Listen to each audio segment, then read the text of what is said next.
Sudah sangat dianjurkan untuk berhubungan seksual. Lebih baik setiap hari atau seminggu 3 kali atau 4 kali? Selama dia belum pecah ketuban, nggak masalah.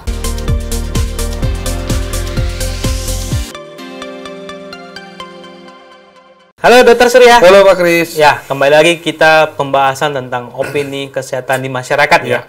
Nah, kali ini kita membahas suatu permasalahan yang kadang-kadang orang bilang tabu. Ya, kadang-kadang orang bilang biasa aja, yaitu berhubungan intim boleh nggak waktu saat hamil? Iya. Kalau berdasarkan ilmu kesehatan yang saya pelajari Pak Kris ya, hamil itu dibagi menjadi 3 trimester. Ya.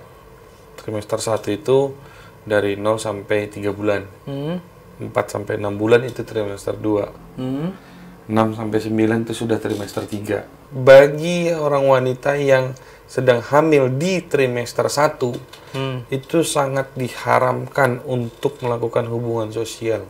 Hubungan seksual. Sosial masa saja ya Dok ya? Ya, hubungan seksual. Kenapa? Ya.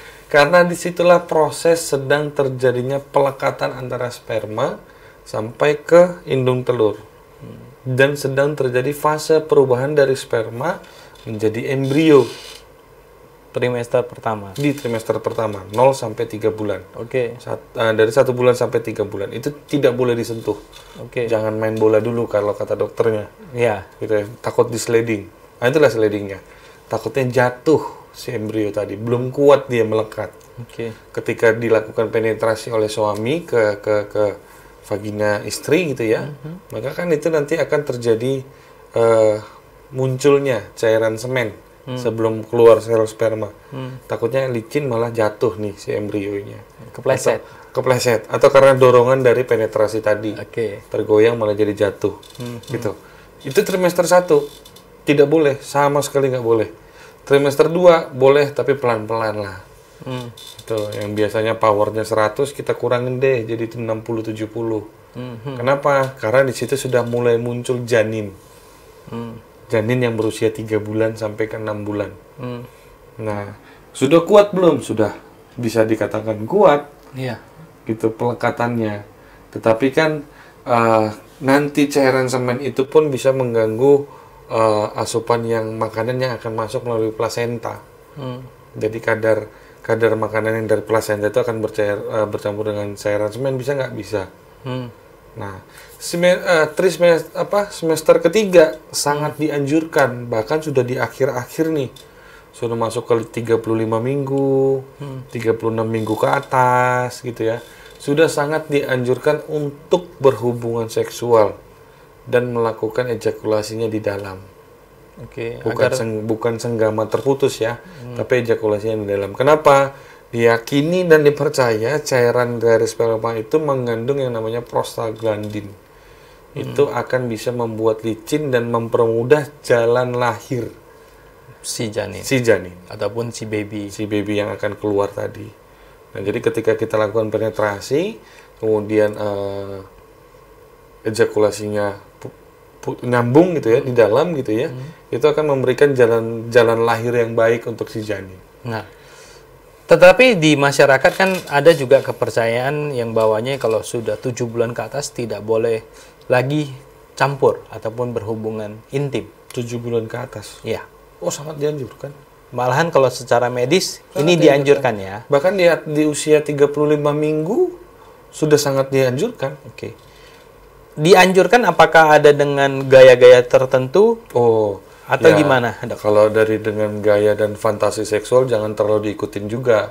Nanti kadang kita minta berhubungannya WOT misalnya yang dengan gaya ceweknya di atas, cowoknya di bawah atau sebaliknya misalnya. Ya yang normal-normal saja. Nggak usah yang terlalu ekstrim. Berarti yang dianjurkan kalau sudah hamil besar itu gaya yang seperti apa yang baik, Dok? Ya gaya hubungan seksual biasa aja, nggak usah sampai yang macam-macam sampai dibolak-balik, jangan. Karena tujuannya ini, kenapa berarti sih? maksudnya posisinya tetap si wanitanya wanita di bawah ya. Prianya di atas. Gitu. Tujuannya kenapa? Ingat tadi yang kita garis bawahin, tujuannya disarankan untuk sesering mungkin berhubungan seksual ketika usia kandungan 35 minggu ke atas. Itu adalah mulusnya dan licinnya jalan untuk lahir si janin. Nah, yang dihasilkan oleh hormon prostaglandin tadi. Baik. Nah, tadi dokter menyampaikan berhubungan di trimester pertama usia 0 sampai 3 bulan ya, itu tidak dianjurkan. Tetapi kebanyakan kan orang taunya dia hamil ini posisi sudah 1 bulan, 2 bulan, 3 ya. bulan, 3 bulan. Ya. Nah, dan kalau itu, nah, dan juga banyak kejadian ya janinnya ya aman-aman saja. Berarti nggak semua case yang dokter sampaikan itu terjadi pada semua ibu ya, ataupun pada wanita. Kalau yang saya sampaikan itu hampir rata-rata 75% sampai 80% terjadi, Pak. Nah, tapi bagi seorang istri atau bagi wanita, dia akan mulai bertanya-tanya ketika siklus menstruasinya sudah mulai terlambat seminggu, terlambat 2 minggu, terlambat 3 minggu gitu ya. Tadi kan saya mengatakan dari 0 sampai 3 bulan. Gitu. Orang taunya kan kalau 2 bulan itu kan sudah 8 minggu. Sudah agak terlambat dia taunya itu. Karena saya punya pengalaman juga teman saya. Waktu dia perjalanan darat ke suatu daerah ternyata istrinya perdarahan. Karena nggak sadar istrinya sedang hamil. Gitu kan. Nah, inilah pentingnya untuk si istri melakukan pemeriksaan secara serius.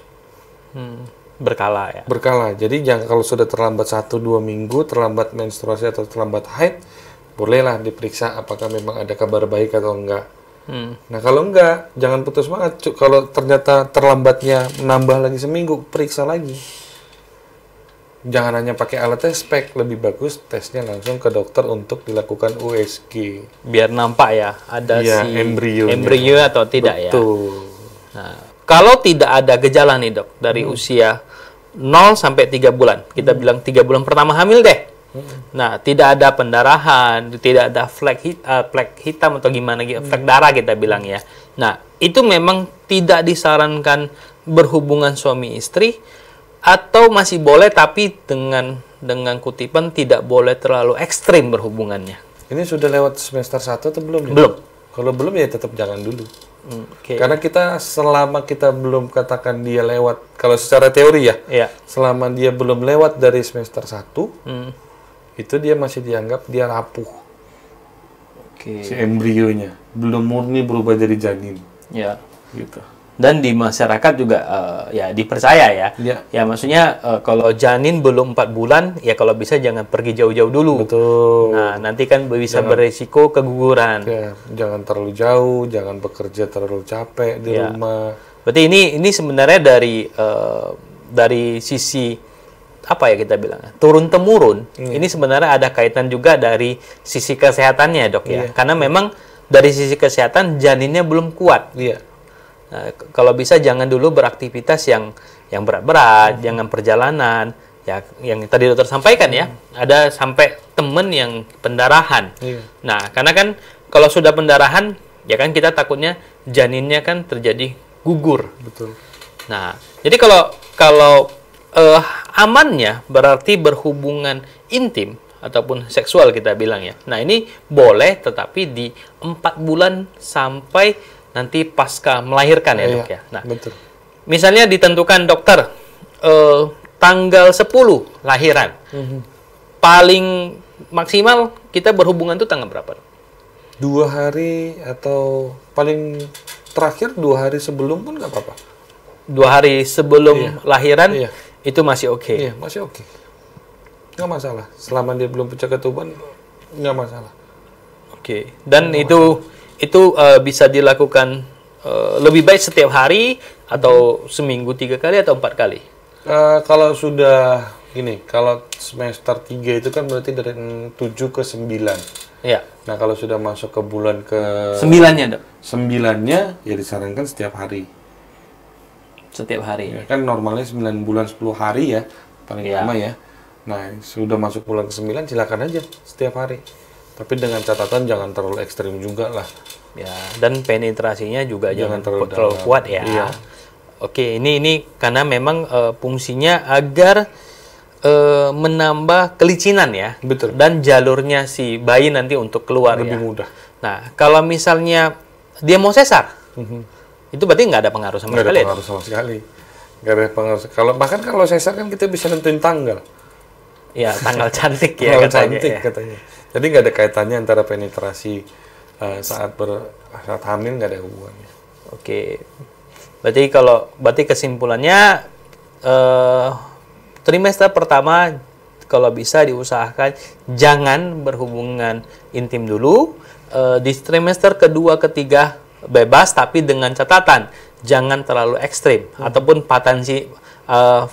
memiliki imajinasi fantasi liar itu jangan dulu ya. Betul. Nah, karena ini nanti juga bisa mengganggu si janin ya. Iya. Nah, jadi pernah nggak sih dok kejadian, maksudnya sampai orang misalnya di bulan ke-6 nih, gara-gara bapaknya kita bilang nih, dia sampai keguguran gitu. Ada. Pernah ada yang memang sampai keguguran karena berhubungan suami istri. Ya, udah masuk karena hampir 7 bulan. Sudah terlalu agak ekstrim cara berhubungan suami istrinya. Ya, mau nggak mau dikeluarkan lah. Dan exit. Ya, exit janinnya. Tidak tertolong. Nggak tertolong.